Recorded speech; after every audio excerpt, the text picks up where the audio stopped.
This week, we welcome Jeff Pollard, Vice President, Principal Analyst on the Security and Risk team at Forrester Research, to discuss the reasons why CISOs should report to CEOs.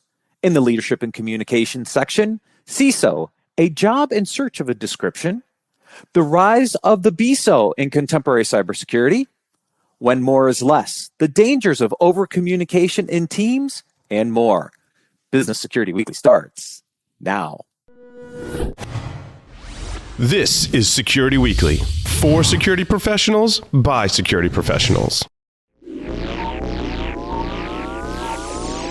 Broadcasting live from G-Unit Studios in Rhode Island, it's the show where we explore the business of security to improve the security of business. Your trusted source for actionable insights on leadership, communication, and innovation. Get ready for Business Security Weekly.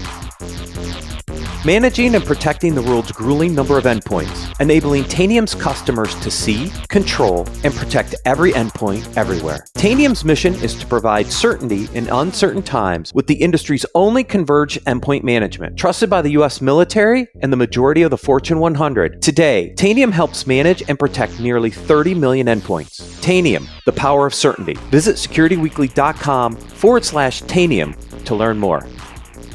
According to the 2022 Data Breach Investigations Report, the human remains the number one driver of breaches today, demonstrating that cybersecurity is no longer just a technical challenge, but a human one as well. But how do you manage the human risks of cybersecurity? It starts with measurement. Only by effectively quantifying human risk can organizations engage employees with relevant activities to truly change human behavior.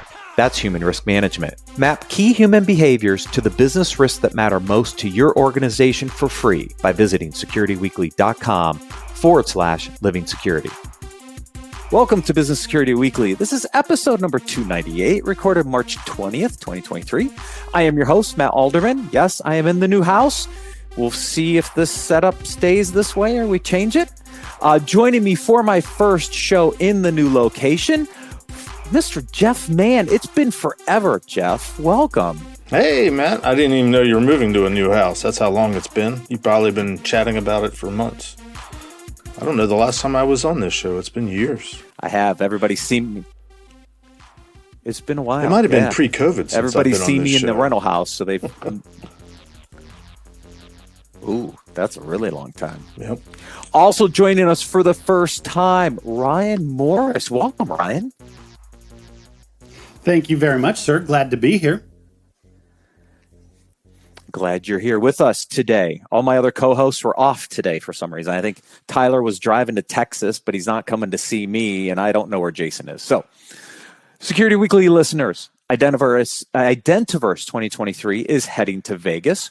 Join the digital identity community at the Aria Resort and Casino in Las Vegas, May 30th to June 2nd. Identiverse is a must-attend annual event that brings together over 2,500 security professionals for 4 days of world-class learning, engagement, and entertainment. As a community member, you're able to receive 20% off your Identiverse 2023 tickets using code IDV23-SW20.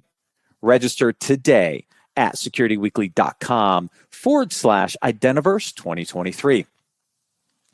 Jeff Pollard is no stranger to the show. He's primarily contributing to Forrester's offerings for security and risk professionals. He leads Forrester's research on the role of the CISO, specializing in topics related to security strategy, budgets, metrics, business cases, and presenting to the board. His research also includes security services, featuring global coverage of managed security services, professional security services, and security as a service. Jeff also takes an active role in Forrester's forward-looking research on security innovation, the security market, and security predictions. Jeff, welcome back to Business Security Weekly. Thanks for having me. I'm happy to be here. It's exciting, especially in the new house. I'm honored to be the first one. You're the first guest in the new location. It's kind of cool. So we're going to talk about why the CISO should report into the CEO. Now, we talk about this topic a lot. Jason, who kind of owns security under a COO role, also a CISO role, he reported into the CEO. It was one of the kind of the requirements for him in a couple of his previous roles, but not all CISOs report in to the CEO. So let's kind of baseline first. Like, where do the majority of CISOs currently report? And then we can get into why they should report into the CEO.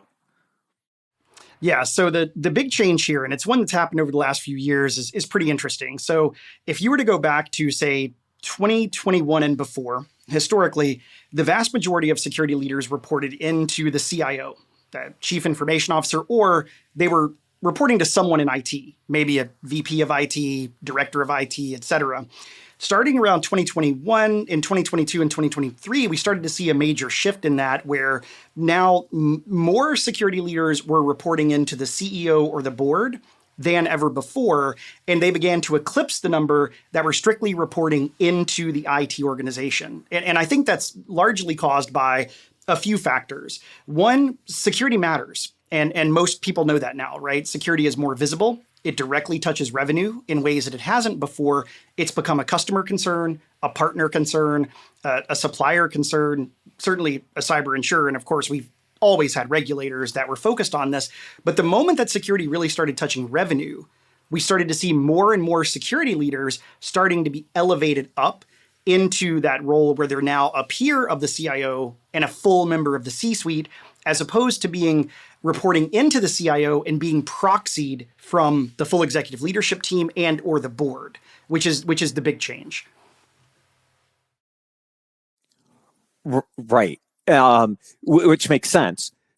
But there's a reporting structure that also exists that's not to the CIO and not to the CEO. And that would be typically into the risk organization, right? We've seen some of those reporting structures. So how much now is reporting into risk than into the CEO or to the CIO role? A much lower amount. So when we did our analysis on this, what we found is that there absolutely is a set of security leaders reporting into those other functions, risk being the most dominant, but also including the CFO, COO, general counsel, in some cases privacy, which seems strange because often you'd think of that as more of a legal function. For us, risk was sort of the dominant set of that data set. By far and away, more leaders reported into a chief risk officer than the other ones. And so the way that we kind of constructed our analysis and our research was to really call it, CEO and board aligned, IT aligned, and then ultimately risk aligned, since that was the dominant set of reporting structures. I don't know how many security leaders report into risk leaders now as a net percentage, but I will say 47% of security leaders now report into CEOs. And that's basically of organizations above 1,000 employees on a global basis. So around 47% of security leaders now rolling into the CEO. Back, like I said, in 2021, that was actually closer to 47, 48% that were rolling into CIOs. So there's been a pretty substantial shift there. Don't know the exact count on the risk-aligned side, but we do find that to be far less often than the other roles like IT or now CEO and board aligned. Yes. I was going to let my co-hosts come in if they have any questions as well. So when you say those three kind of alignment areas, you got IT aligned, executive CEO aligned, and or the risk aligned, where do you see, I guess, the best performance? I don't know how best to describe it. Like, where are CISOs most effective based on the reporting structure? I imagine it's CEO aligned because they're directly kind of tied into the executive team and reporting to the CEO. Does that actually wash out in the research as well? It does. And I think you bring up one of the most important parts of this overall, which is that, an ineffective reporting structure is worse than a perfect reporting structure. So just because, we might talk about CISOs reporting into CEOs, that doesn't mean that that's the only way to be successful. But what we did find in the research is that in general, CISOs that reported into CEOs had far more decision-making authority, had far more autonomy, were much less likely to have budget decisions overruled by that competing priority of that conflict of interest. They had better security cultures. They experienced fewer breaches. They were able to stay aligned with IT, with the technology org, so they didn't lose out on that, which is one of the big concerns that security leaders often have when they're separated from IT. So in general, what we found is that when you look at the security outcomes, whether, again, it's culture, breaches, budgets, purchasing decisions, et cetera, in general, what we find is that CISOs that report into CEOs have better outcomes across the board in all of those areas than security leaders reporting into IT or security leaders reporting into one of the other structures, with risk being the most dominant. So it does check out in the research. That is definitely what we see. Hey, Jeff. Jeff here. I have a couple seemingly inane questions, but I suspect that there's reasoning for all of this. I was curious, since we're talking about the moving CISOs around. I think back to when I came out of the government into the private sector in the mid '90s. And was working with organizations trying to convince them why they should have a security program in the first place and where it should be aligned in the organization. And we rarely recommended that it be aligned with IT. It was usually to the CFO or maybe a COO. But at any rate, it is what it is. The CISO ended up where it generally ended up, being stuck with IT. Kind of reminds me of how I've always considered myself to be an information security professional, not an IT security professional. But so there's strangeness to the name and to the designation. I even Googled when did the role of CISO come about, and according to the authoritative source Google, it's 1995, which is roughly the time I was coming out into the private sector. So it was new back then; it wasn't popular. But given that our world has transformed, by our world, our industry has transformed into now referring ourselves to cybersecurity. Why the lag on the title of CISO? Why is it not CCSO? And is there a deliberate reason why that has not happened yet? So one of the things that I think about with this, and we do see, by the way, a number of CISOs graduating into chief security officer roles, which is a little bit different than I think what you're describing, because often when you kind of graduate into a CSO role, it's often because you're absorbing physical security, right? And as a part of that, which is a little bit different. I think that CISO as a title still works. And I think it's fine as kind of an overall executive level position right now. The other thing, and I did a lot of research on this, and this primarily shows up in the B2B software world. One of the other things that we found is that the role of the chief trust officer is starting to become more and more common. In fact, I interviewed several chief trust officers last year. One of the things that we found about them, so every chief trust officer we found was a former chief information security officer. They were being promoted up, often voluntold, into that trust officer role. They didn't really campaign for it. And they were hiring their backfill because in those environments, the CISO was now going to be a direct report of theirs. And what was interesting about that around trust is that, while the role itself changed quite a bit because of trust, what we found is that it was actually the rest of the organization that became way more responsive and into security, if you will. In other words, it was almost like a rebrand for security that it wasn't even trying to have.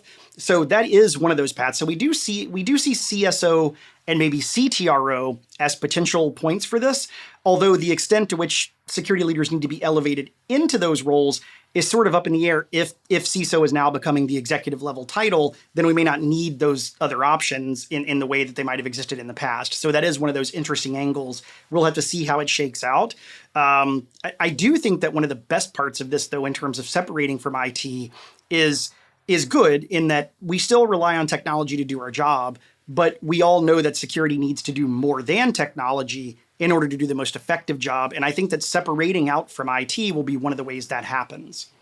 I agree and I disagree with that last statement. And I've been thinking about this for the last little bit for other reasons. But, I still scratch my head trying to understand what's the difference between cybersecurity and information security. And, I coming from a background of information security where it's all about the data, confidentiality, integrity, and availability, and so on and so forth. And I, up until very recently, would have argued, and I have argued, and I do argue, that you got to do more than just protect the technology, the network, the enterprise. It's about the data. I often quote the movie Sneakers. It's all about the data.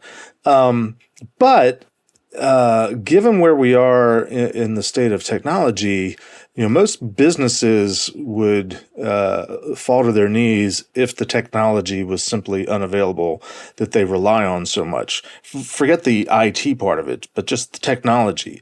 And so, I can almost make a distinction between, you got to keep the systems up and running. You got to keep connected regardless of what information is being passed these days, but just to engage in commerce and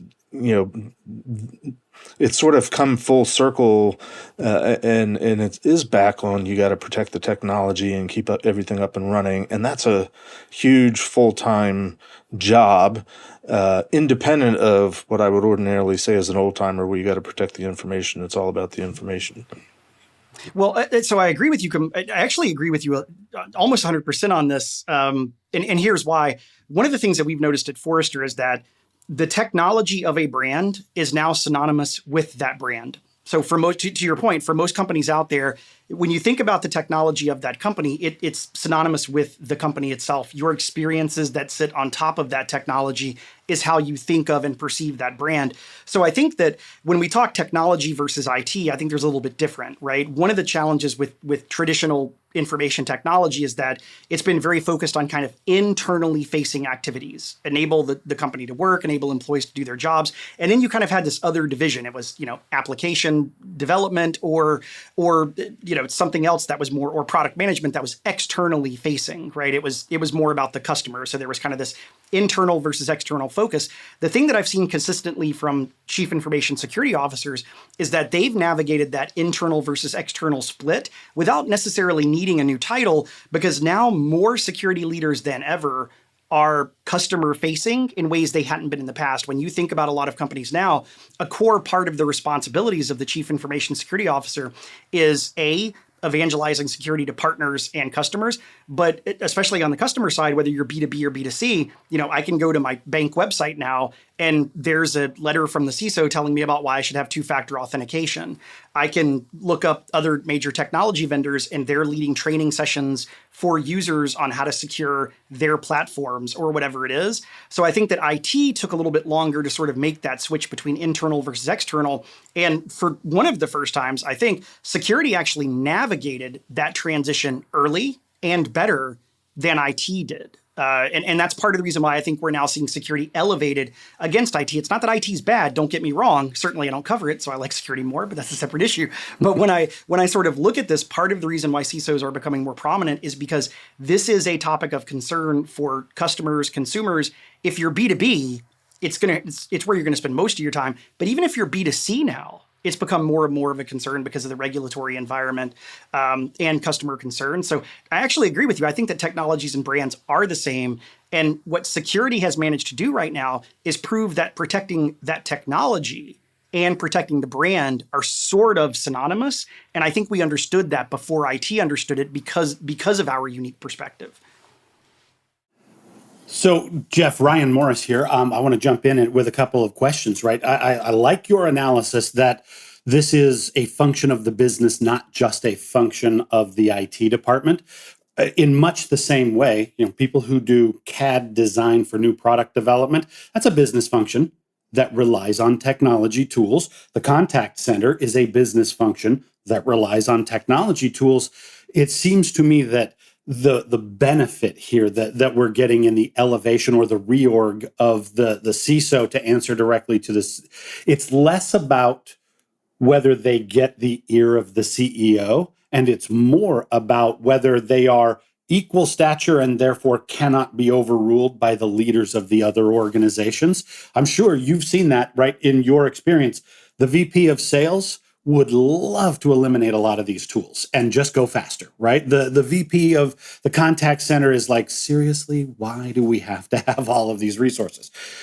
As you start to look at this reorg, if winning the trust and credibility of the CEO, if that's a battle we think we're getting over on, what's the next challenge in the organization? Where do you see that the CISO needs to be focused on business functions? What are the top priorities for you? Yeah, so I agree with what you're saying. And here's a key part of that. Influence is always better than authority, right? Persuasion is always better than command. That's certainly true. security leaders came from a world where they often may not have had either, or they had to cultivate one to obtain the other. We've now obtained both. We have influence, we have authority, we have internal factors, we have external factors. The thing that I worry about most for CISOs in this world is leaning too much on the authority. I have the CEO behind me. He's going to be the boogeyman, and he's going to make us do whatever we want to do, or make you do whatever I want you to do. And that's a problem because, again, influence is always better. What I worry about from an overall perspective, or kind of a forward-looking standpoint around cybersecurity, is we are at a point where we see these technologies that are absolutely going to change the world we operate in. They're going to change the way that we work. Talking about generative AI, large language models, et cetera. One of the concerns that I know I have for security leaders is that how are you going to secure these things? And unfortunately, one of the problems with securing these things, regardless of reporting structure, is that, well, for most companies, they're not going to build a large language model or generative AI. They're going to buy one. Well, what have we not been best at in security for a long time? Third-party risk management, supply chain security. So now we have these transformative technologies that are going to change up the entire world that we operate in. And suddenly these are all effectively supply chain and third-party risk management problems. Again, one of the hardest areas in security to actually protect things. So the good news is that CISOs are being elevated at a time when all of this technology disruption will occur or may occur. And so this is a great moment to be a part of it. But then how do you secure something that even the people that are building it can't or won't fully articulate how it works? That's really scary. What do you ask an AI vendor about how they built their model? Those are a lot of crazy questions to think about, but that's the world we're entering into. So it's happening at the right time, but it's also happening at a time when the challenges are going to be extraordinary from a technology standpoint. Yep. See, I think you're going in the right direction. Again, it's the best advice we've heard from the CISO perspective is, in order to communicate effectively, you cannot just wag your finger and tell people what they must do. You must speak their language, embrace them where they are. Well, not only does that mean I need to speak the language of generative AI, but I also now need to be equally fluent in the world of marketing, of sales, of product development, of operations and supply chain management. That's a big lift. You can't just come into the sales department and say, thou shalt, or thou shalt not, because we know those personalities, right? Those guys are not going to just do as they're told. They have to be persuaded, and you have to speak their language to do that. I think that is the transformative part. As you look at it, are there resources, are there tools that CISOs can look to learn that stuff? Do we need to start bringing in folks from the sales department to be an agent of the CISO? How do you address that? Yes, they should. And so, one, let me give an example of one data point that sort of shows why this elevation matters. So one of the things that we explored in the data is the percentage of security decision makers that were focused on accelerating response to business and market changes as kind of a key priority. So of CEO-aligned security leaders, 81% were focused on that. So 81% of the security decision makers were focused on accelerating the response to business and market changes as one of their priorities, compared to only 73% for the IT aligned leaders. Now, still high, right? 81 to 73. They're both, there's a lot of folks looking at that, but the CEO aligned leader was more focused on that than their counterparts are. Here's why the sales leader is actually a wonderful ally. One of the reports and pieces of research I worked on towards the end of last year was helping CISOs ultimately understand how to win every budget battle. And within that research, we found 3 externalities that were actually helping security leaders defend their budgets. And the first one is one that I hinted about a little bit before. It's what customers, suppliers, and partners are asking for. Because a lot of security leaders, I'll give you an example of this specifically. I was on with a large multinational security leader of a company that's very well known. They have a customer of theirs that's even more widely known. Of course, can't say the names. The security requirements that one customer, who, by the way, this customer is such an important customer of this company, they're listed in this firm's 10K. Right? That's how important as a customer. They are a material concentration risk for this company. The security requirements of that customer for this security leader are so onerous and intense that they literally write the charter for his security program, just based on what he has to do to comply with what that customer expects of them as a supplier. Well, when his board comes to him asking for benchmarks, asking for budgets, in economic environments, saying, what if we have to make cuts? All he has to do is literally say, look, our security program is designed to serve the needs of this customer. Now, it happens to serve the needs of every other customer that we work with as a company, but I have to spend money to comply with them. So part of this is security leaders need to start capturing those externalities. And the sales leader is on your side. And you may not know it, but I promise they are, because I guarantee that customers you're currently working with that you depend on have security requirements for you. You probably haven't mapped all of those out and linked those to revenue the way that you should, but you should. And also, I would almost certainly bet that you have opportunities in the pipeline, in the RFP process right now as a business that also have security requirements. Maybe they have cyber insurance requirements. Well, there's another great supporter. So part of what I'm seeing here is that you don't even need to go to some of them with authority, because all of the influence is revenue driven, right? Security is no longer a technology risk.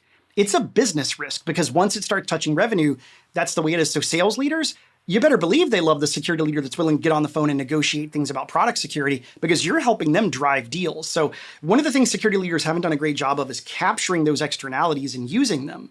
But part of the reason we see this elevation of security leaders is because of exactly that. It's touching money now.